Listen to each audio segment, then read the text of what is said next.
In the headlines, the amount of money spent so far on the Scotland District Road Rehabilitation revealed. Some of the island's seniors showcased their athletic prowess today. And in sports, Nicholas Pooran retires from international cricket. Broadcasting from our studios in the Pine St. Michael, this is CBC NewsNight, starting now.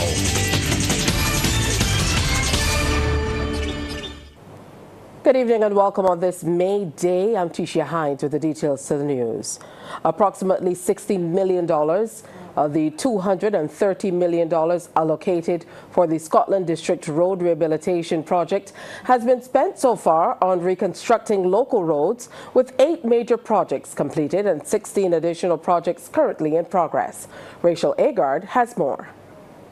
Last Friday, the entire technical team involved in the Scotland District Road Rehabilitation Project took to the sites to see firsthand how far along they have reached and identify any places that need troubleshooting.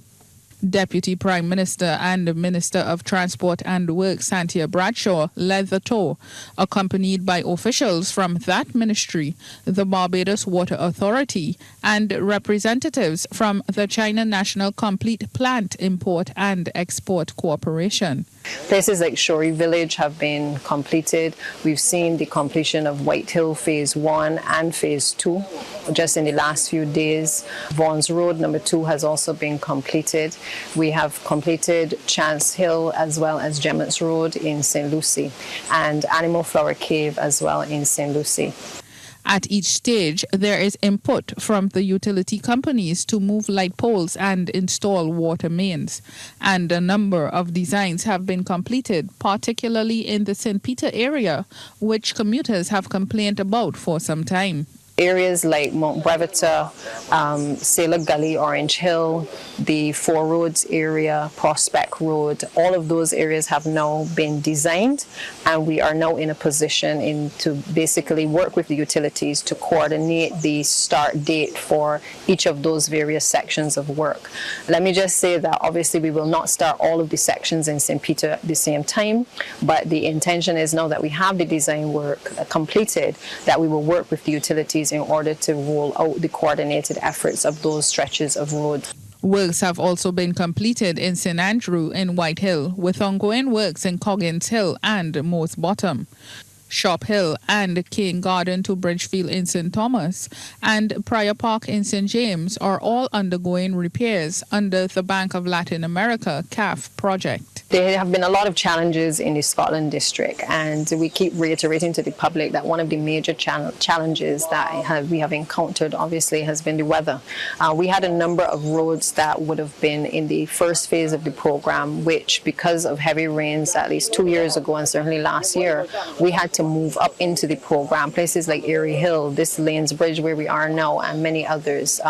We had to reprioritize those roads because we could not leave the roads having broken away in the condition that they were. So despite having a very structured program initially, you will see that there are now a number of roads that have made their way into the priority section. Additionally, Ms. Bradshaw says beginning Wednesday, they will start roadworks under the National Road Rehabilitation Project in Crab Hill, St. Lucie. Rachel Agard, CBC News. Relatives of the latest road fatality, 25-year-old Kevon Ford, are struggling to come to grips with his untimely death. The father of one died following a vehicle collision that occurred around 11:07 a.m. on Sunday along Pollard's Lance in Phillip. Our Anesta Henry and cameraman Chris Wood visited the family today. Moments before 25-year-old Kevon Ford took his last breath, he told his mother, Ancilla Brathwaite, he was on his way home and would see her shortly. Unfortunately, he succumbed to his injuries at the scene after the sports utility vehicle he was driving collided with a transport board bus along Pollard's Land at St. Philip around 11:07 a.m. Aunt Paula Spooner says Ford's mother has been thrown into a state of shock. Her son never got to their Lot 2 Content Court St. Philip home. She would have talked to him and he would have told her, well, he just passed the prison and he's on his way home. We never reach. And then like 2 or 3 minutes after, she got a call. Kevon celebrated his 25th birthday last week. Family members will remember him, a former student of St. George Primary and the St. Leonard's Boys, as a fun-loving individual who always had a smirk on his face, a smirk which made others smile. I don't know if he really hated anybody because he was always fun-loving and always the life of the party. He would always joke, always jovial, something like his father. The family is extending gratitude to the young man who was there for Kevon during his final moments. Some person that lived nearby, this young guy, he came on the scene and he said he didn't quite die instantly, so he was able to check for pulse and spoke to him and stuff like that. You know, being there for him, so he took his phone and called and gave us that horrible news. So at least he has somebody there with him, yeah, through his passing. But when we got on the scene and when the ambulance got there, he'd already passed.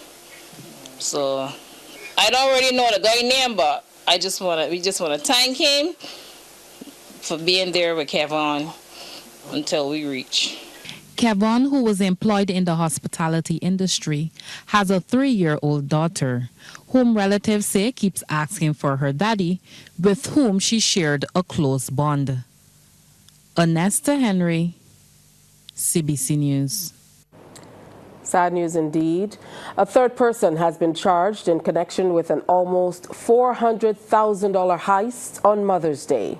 Shaquille O'Neal Orlando Cumberbatch, 30 years, of King William Street, St. Michael, has been charged with a robbery which occurred along High Street, the city, on Sunday, May 11, 2025.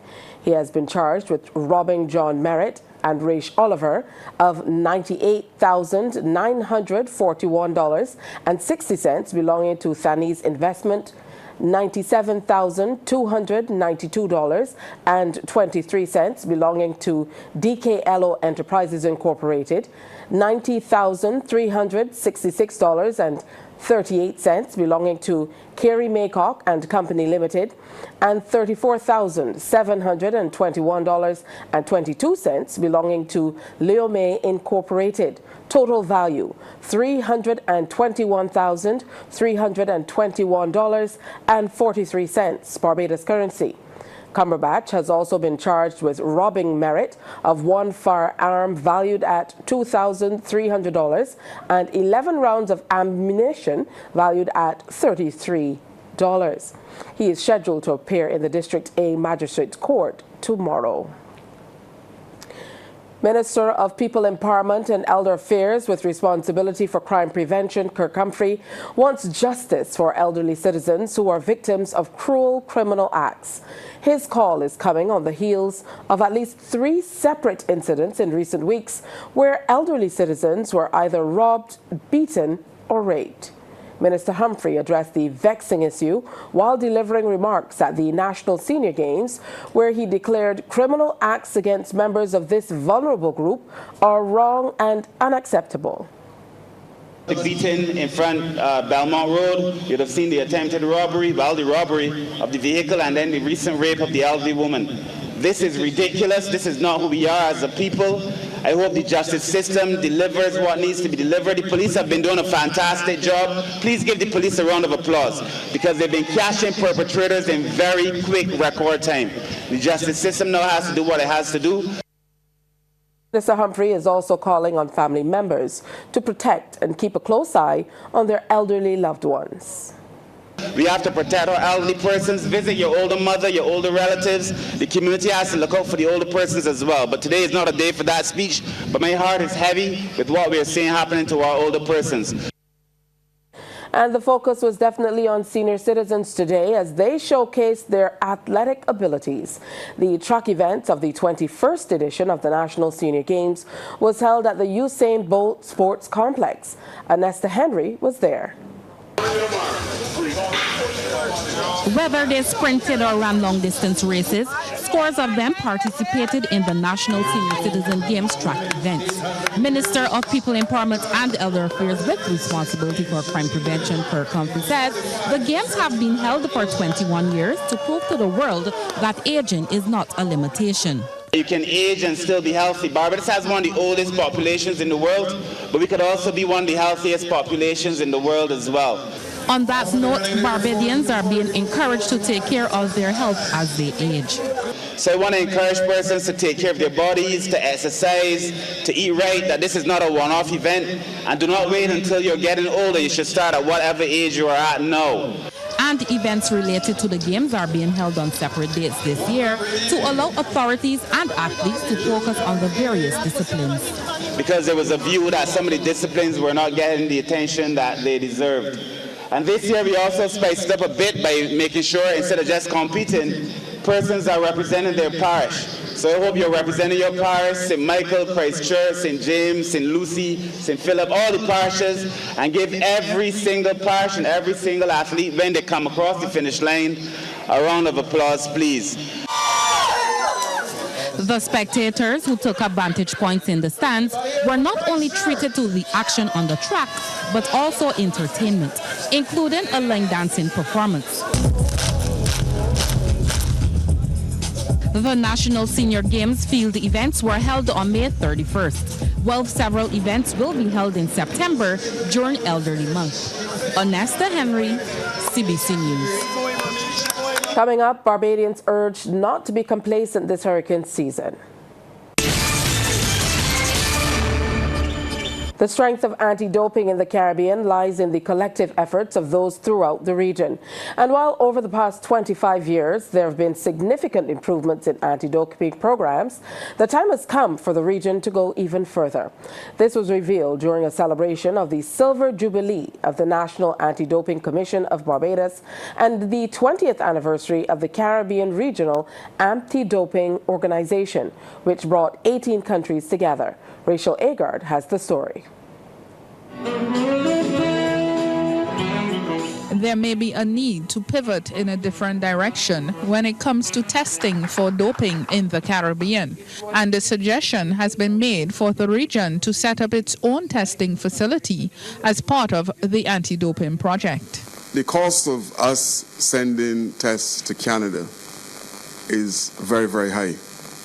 And I think that if these 18 countries get together and we have a testing facility in the region, that it will make a lot more sense for us as a region going forward. And I think it is something that when you go into your workshop tomorrow, that you can flesh out and see what it is. And if the price point is right, Barbados will be part of the process. Minister of Youth, Sports and Community Empowerment Charles Griffith says, as a former basketball coach for more than 2 decades, not once did he receive any information on anti-doping. And he has called for a media blitz on the topic with a dedicated anti-doping officer within the project.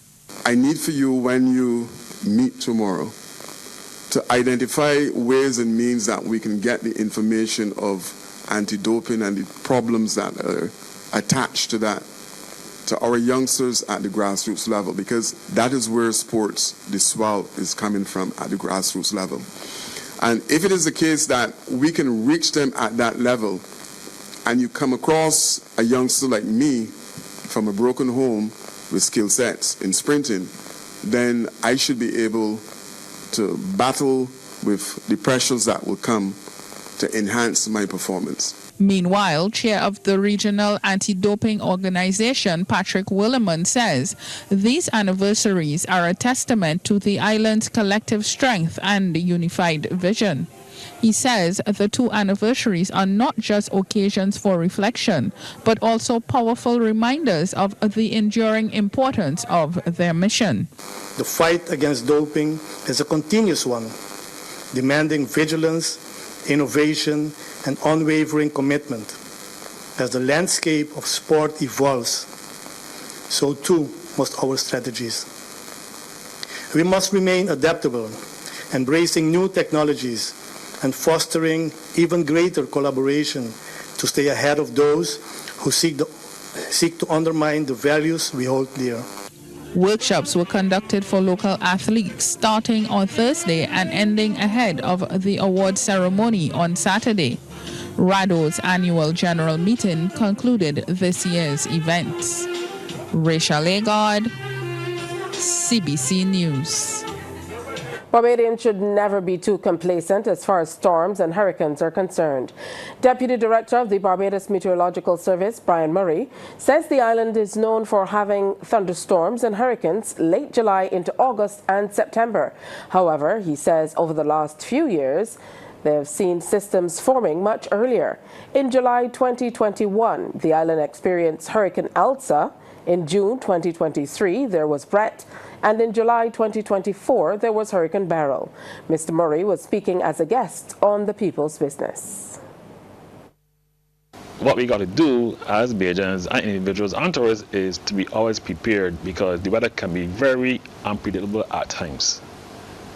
You will see the tropical wave coming off the African coast and say, it's going north, but we realize that patterns have changing a little bit. And it's very important for us to listen to the radio and listen to the messages being given out by the BMS and the DEM. And once individuals and businesses do the preparations, then we will go through this hurricane season before scratch.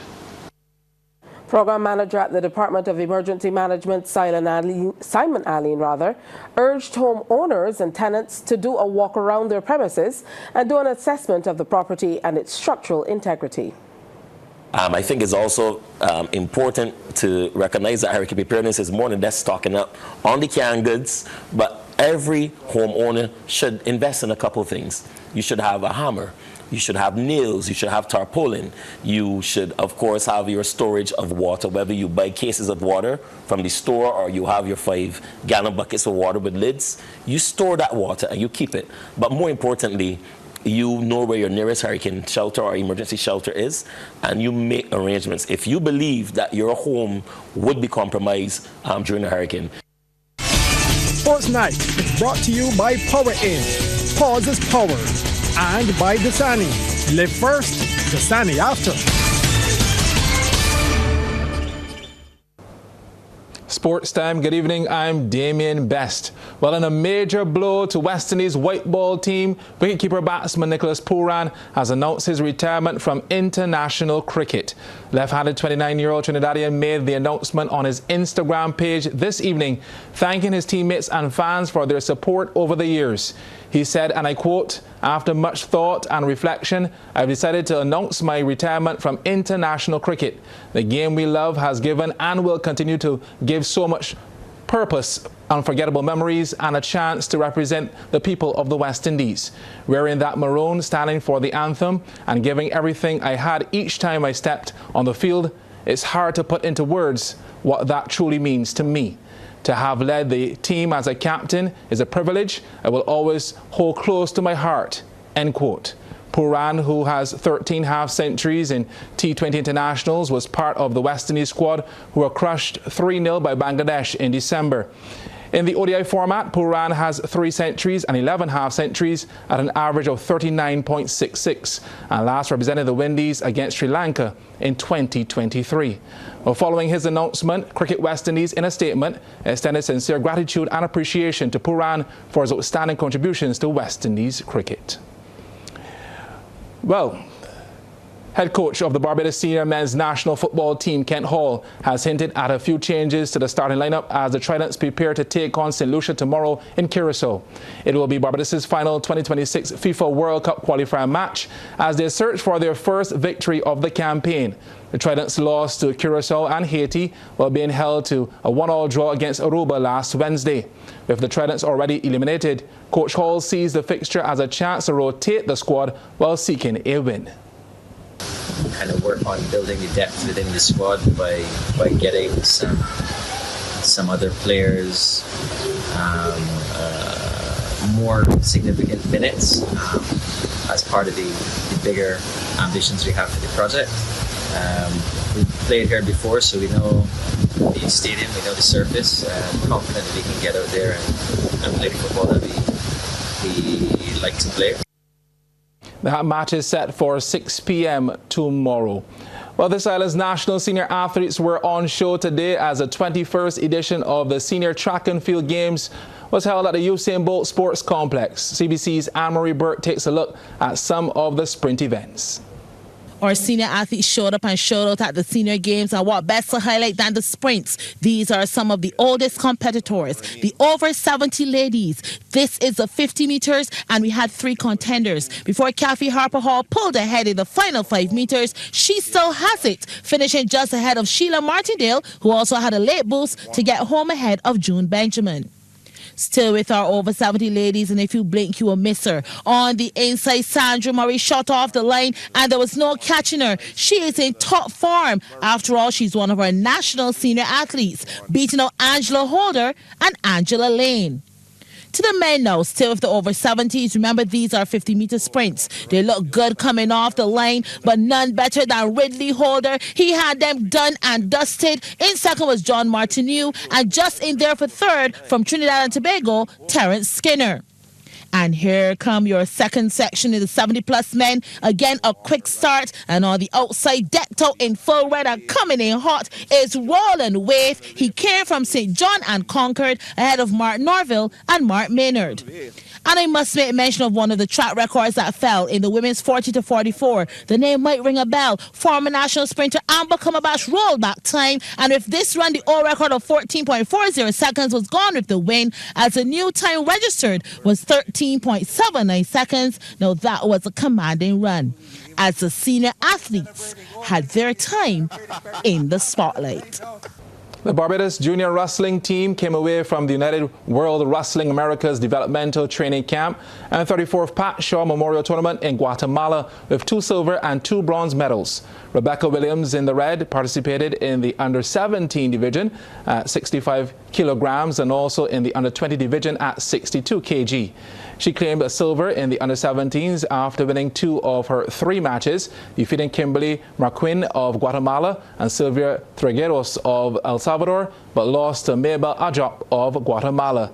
Meanwhile, in the under-20 matches, she lost both encounters and finished third out of the 3 entries. Also in the medals was Kwame Innes in the blue, who competed in the seniors division at the 79 kg age group in freestyle wrestling, and Kwame had 3 matches in his weight class and lost only 1 of them, placing him in second position. He was defeated by Angel Martinez of Guatemala, but won against Elias Abraca of Costa Rica and Carlos Sainz of Guatemala.